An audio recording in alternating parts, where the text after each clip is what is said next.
Friends, virus ఎలాంటి ప్రాణి అంటే దాని పేరు వినగానే వ్యాధులు గుర్తొస్తాయి. ఇప్పుడు అదే వైరస్ ని సైంటిస్టులు ఒక ప్రాణాంతకమైన వ్యాధిని నిర్మూలించడానికి వాడుతున్నారు. దీనికోసం చేసిన చాలా పరిశోధనలు విజయం సాధించాయి. రీసెంట్ గా హ్యూమన్ ఫాంగ్ ఈ వైరస్ సాయంతో చివరి స్టేజ్ క్యాన్సర్ పేషెంట్ వ్యాధిని నిర్మూలించడంలో విజయం సాధించారు.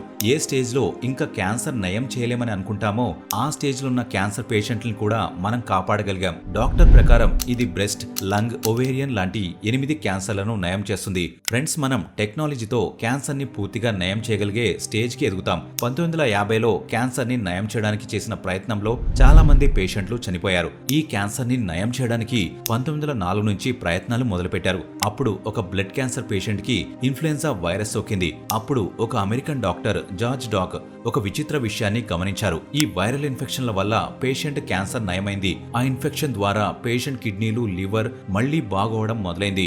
దీంతో పాటు ఆ అవయవాలు క్యాన్సర్ నుంచి బయటపడడం మొదలుపెట్టాయి. అసలు ఈ వైరల్ ఇన్ఫెక్షన్ క్యాన్సర్ కణాలను ఎలా చంపుతుంది?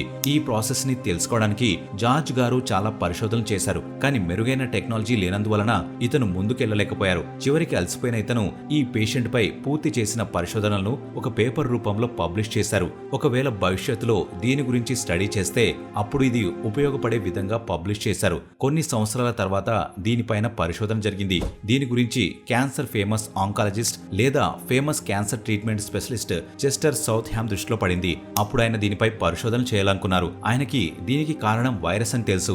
దీని గురించి క్లియర్ గా తెలుసుకోవడానికి ఇతను క్యాన్సర్ పేషెంట్స్ లో వేరువేరు రకాల వైరస్లను ఇంజెక్ట్ చేయడం మొదలుపెట్టాడు. దీని తర్వాత ఇతను వాటి ప్రభావాల గురించి స్టడీ చేశాడు. 1956లో ఇతని మొదటి ప్రయత్నంలో 30 మంది క్యాన్సర్ పేషెంట్లకి ఒక సాధారణ ఫ్లూ వైరస్, ఎడినో వైరస్ ని ఇంజెక్ట్ చేసి క్యాన్సర్ కణాలను గమనించారు. ఇతను గమనించిన తర్వాత ఇతనికి తెలిసిందేంటంటే 30 పేషెంట్లలో 26 పేషెంట్ల యొక్క క్యాన్సర్ యొక్క పుండు, ట్యూమర్ తగ్గుతూ ఉంది. దీనితో పాటు వాళ్ళు కోలుకోవడం గమనించాడు. మొదటి ప్రయత్నం విజయవంతం కావడం వలన ఇతను తన రెండో ప్రయత్నాన్ని మొదలుపెట్టాడు. ఈసారి ఇతను 22 క్యాన్సర్ పేషెంట్స్ కి హెపటైటిస్ బి వైరస్ ని ఇంజెక్ట్ చేసి క్యాన్సర్ కణాలను గమనించాడు.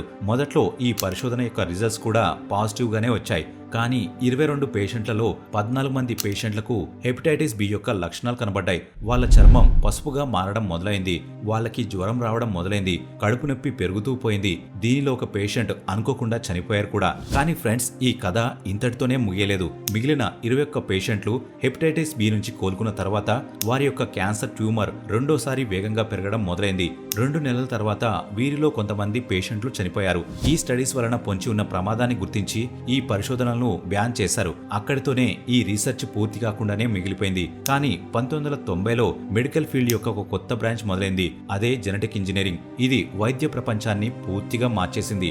సాధారణంగా జెనెటిక్ ఇంజనీరింగ్ లో టెక్నాలజీ సాయంతో జీన్స్ ని కలపగలరు లేదా కట్ చేసి దాన్ని మాడిఫై చేయగలం. దీని వలన వ్యాధిని నయం చేసే ఛాన్స్ పెరుగుతుంది. ఈ ప్రాసెస్ చాలా పాజిటివ్ రిజల్ట్స్ ని చూపిస్తూ ఉంది. అందుకనే దీన్ని మొదటిగా హెపటైటిస్ బి యొక్క వ్యాక్సిన్ తయారీలో వాడారు. ఈ వ్యాక్సిన్ తయారీకి సైంటిస్టులు ఈస్ట్ లోని హెచ్బిఎస్ అనే యాంటిజెన్ ని తీసుకున్నారు. దీన్ని ఎందుకు తీసుకున్నారంటే హెపటైటిస్ బి వైరస్ లో కూడా ఈ యాంటిజెనే ఉంటుంది.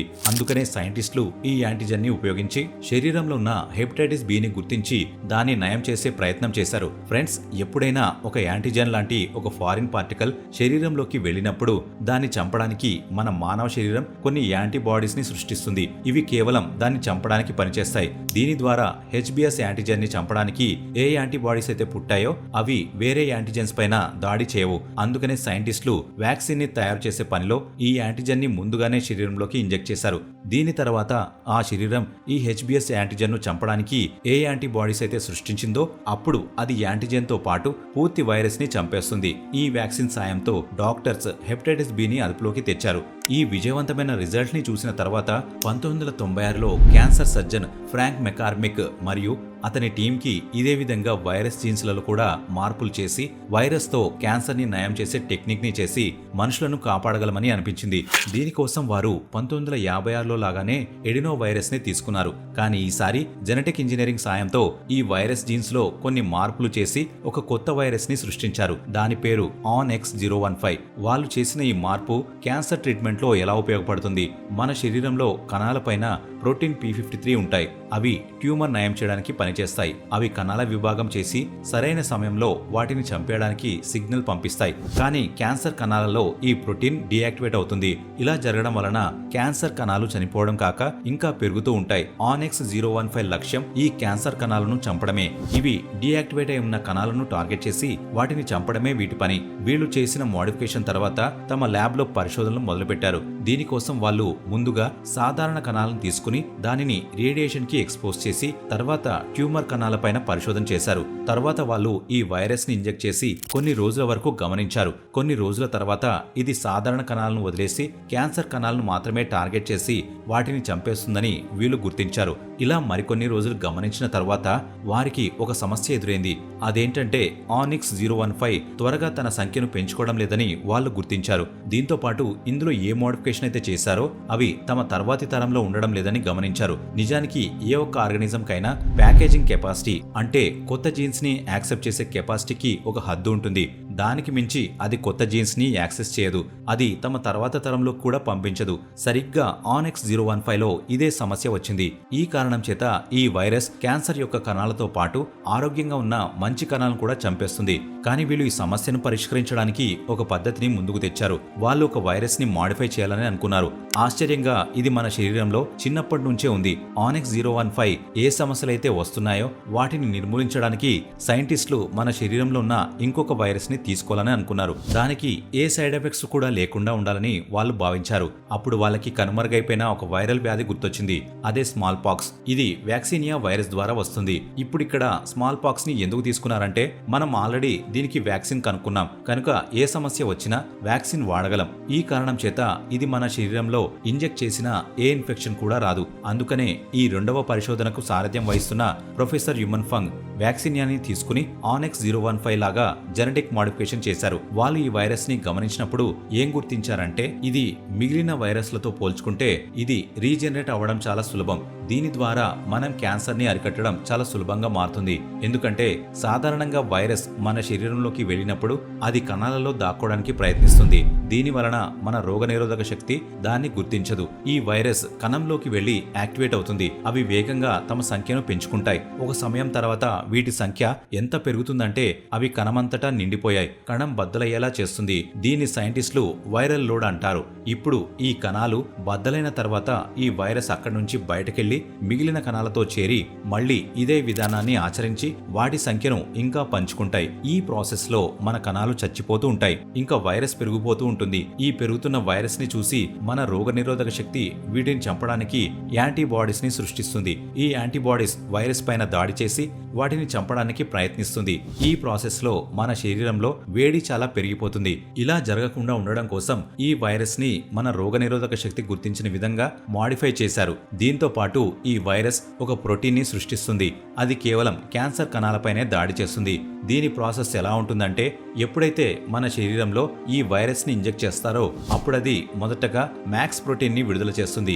ఈ మ్యాక్స్ ప్రోటీన్ క్యాన్సర్ కణాలపైన ఉండే MYC ప్రోటీన్ ని గుర్తించి ఈ వైరస్ కణంలోకి వెళ్తుంది. మిగిలిన సాధారణమైన కణాలలోకి ఇది చేరుకోదు. ఎప్పుడైతే క్యాన్సర్ కణాలను ఇది గుర్తిస్తుందో అప్పుడు ఈ వైరస్ ఆ కణాలలోకి వెళ్లి తమ రెండవ ప్రోటీన్ ను విడుదల చేస్తుంది. అదే థైమైడైన్ కెనస్.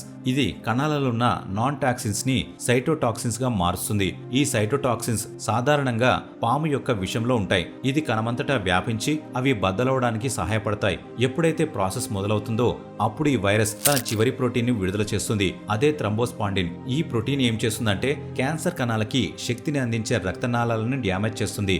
దీని వలన క్యాన్సర్ కణాలకి రక్త సరఫరా జరగదు. దీని వలన ఈ క్యాన్సర్ కణాలు పనిచేయడం వీలుపడదు. ఈ పూర్తి ప్రాసెస్ సరిగ్గా జరుగుతుందా లేదా అన్న దానికి సమాధానం మనకి వ్యాక్సినియాలో ఉన్న స్పెషల్ ప్రోటీన్ ఇస్తుంది. అదే HNIS అంటే హ్యూమన్ సోడియం అయోడైడ్ సింపోర్టర్. ఈ ప్రోటీన్ కేవలం క్యాన్సర్ కణాలలో ఉన్న అయోడిన్ ని మాత్రమే తీసుకుంటుంది. ఇంకా సరిగ్గా చెప్పాలంటే ఈ HNIS ఒక సెక్యూరిటీ సిస్టమ్ లాగా పనిచేస్తుంది. ఇది కేవలం అయోడిన్ ని మాత్రమే లోపలికి రానిస్తుంది. అందుకే ట్యూమర్ ని గుర్తించేటప్పుడు మనకి అయోడిన్ ఇంజెక్ట్ చేస్తారు. అది ఇంజెక్ట్ చేసిన తర్వాత కేవలం క్యాన్సర్ కణాలలోకి మాత్రమే చేరుతుంది. దీని ద్వారా క్యాన్సర్ కణాలను గుర్తించడం చాలా సులభంగా మారుతుంది. దీంతో పాటు పాటు ఇది రేడియోథెరపీలో కూడా ఉపయోగపడుతుంది. దీనిలో ఎక్స్రే సాయంతో ట్యూమర్ ని నాశనం చేస్తాయి. ఎప్పుడైతే సైంటిస్టులకు ఈ వ్యాక్సినియా వైరస్ తమ కోరుకున్న ఫలితాలను ఇస్తుందో అప్పుడు వీళ్ళు దీన్ని టెస్ట్ చేయడం మొదలు పెడతారు. అందుకనే వీళ్ళు ముందుగా జంతువులపైన తమ పరిశోధనలు మొదలుపెట్టారు. అందులో భాగంగా మొదటగా ఎలుకలు మరియు కోతులపైన పరిశోధనలు చేశారు. ఈ పరిశోధనలు గమనించి FDA మనుషులపైన పరిశోధనలు చేయడానికి అనుమతి ఇచ్చింది. 2022లో సిటీ ఆఫ్ హోప్ హాస్పిటల్ మరియు ఆస్ట్రేలియన్ కంపెనీ ఇమ్యూజిని కలిసి మనుషులపై మొదటి విభాగం ట్రయల్స్ ను మొదలుపెట్టారు. ఇక్కడ మొదటిసారిగా ఈ వైరస్ మనుషులకు ఇంజెక్ట్ చేయబడింది. మొదట్లో వీళ్ళు ఒక ట్యూమర్ ఉన్న 100 మంది పేషెంట్లను ఎంచుకున్నారు. ఈ పేషెంట్ల సేఫ్టీ కోసం ఈ వైరస్ తో పాటు పెమ్బ్రోలిజామాబ్ అనే డ్రగ్ ను ఇచ్చారు. ఈ మొదటి ట్రయల్స్ లో ప్యాంక్రియాటిక్, లంగ్స్, బ్రెస్ట్, ఓవేరియన్ లాంటి 8 ట్యూమర్స్ కూడా నయం అవుతూ ఉన్నాయి. అవి విజయవంతంగా తగ్గుతున్నాయి. ఈ ఫలితాలను చూసి US డాక్టర్స్ 2వ విభాగం మరియు 3వ విభాగం ట్రయల్స్ ని మొదలుపెట్టే ఆలోచనలో ఉన్నారు. దాదాపుగా ఈ ట్రయల్స్ లో 10,000 నుంచి 50,000 పేషెంట్ల పైన ఈ ట్రయల్స్ చేపడతారు. ఫ్రెండ్స్, ఇదైతే US లో జరుగుతుంది. కానీ ఇలాంటి ఒక ట్రయల్ ఇక్కడ ముంబైలో కూడా జరుగుతుంది. దీనికోసం టాటా మెమోరియల్, యాక్ట్రాక్ మరియు IIT బాంబే కలిసి పనిచేస్తున్నాయి. ఈ ట్రీట్మెంట్ వ్యాక్సినియాతో పోల్చుకుంటే కొద్దిగా వేరుగా ఉంటుంది. ఎందుకంటే ఇందులో వైరస్ ని రోగనిరోధక శక్తిలో ఉన్న టీ కణాలతో కలిపి ఒక డ్రగ్ ని తయారు చేస్తారు. ఈ డ్రగ్ ని కైమెరా అంటారు. దీనిని కార్టీ సెల్ థెరపీ అని కూడా అంటారు. ఇప్పుడు ఇందులో మన రోగనిరోధక శక్తి యొక్క కొన్ని కణాలు ఉండడం వలన ఇది ఏ సైడ్ ఎఫెక్ట్స్ లేకుండా క్యాన్సర్ కణాలపై దాడి చేస్తుంది. ఈ డ్రగ్ ని ఇండియాలో తయారు చేయడం కారణం ఏంటంటే క్యాన్సర్ ట్రీట్మెంట్ ను పేద ప్రజలకు కూడా అందుబాటులో ఉండే విధంగా చేయడం కోసమే. ఎందుకంటే వేరే దేశాల్లో ఈ వ్యాధిని నయం చేయడానికి 5 కోట్ల నుంచి 10 కోట్లు ఖర్చు అవుతుంది. కానీ ఒకవేళ ఈ ట్రయల్స్ పూర్తయితే ఇండియాలో దీని ట్రీట్మెంట్ 20 లక్షల్లోనే ఉండబోతుంది. ఫ్రెండ్స్, ఇప్పుడు ఒక మాట, అదేంటంటే ఎలా అయితే ఇలాంటి కొన్ని డ్రగ్స్ వల్ల ప్రాణాలు నిలబడుతున్నాయో అలాగే కొన్ని డ్రగ్స్ వల్ల ప్రాణాలు పోతున్నాయి. ఇది భవిష్యత్తులో పెద్ద సమస్యగా మారుతుంది. నేను మీకు ఎలాంటి డ్రగ్ గురించి చెప్తానంటే అది బతుకున్న మనుషులను జాంబీలాగా మార్చేస్తుంది. ఆ డ్రగ్గే జైలజిన్. ఈ వీడియో ఇంతే ఫ్రెండ్స్. ఇలాంటి మరెన్నో వీడియోస్ కోసం ఇప్పుడే ఛానల్ ని సబ్స్క్రైబ్ చేయండి. Thank you for watching. జై హింద్.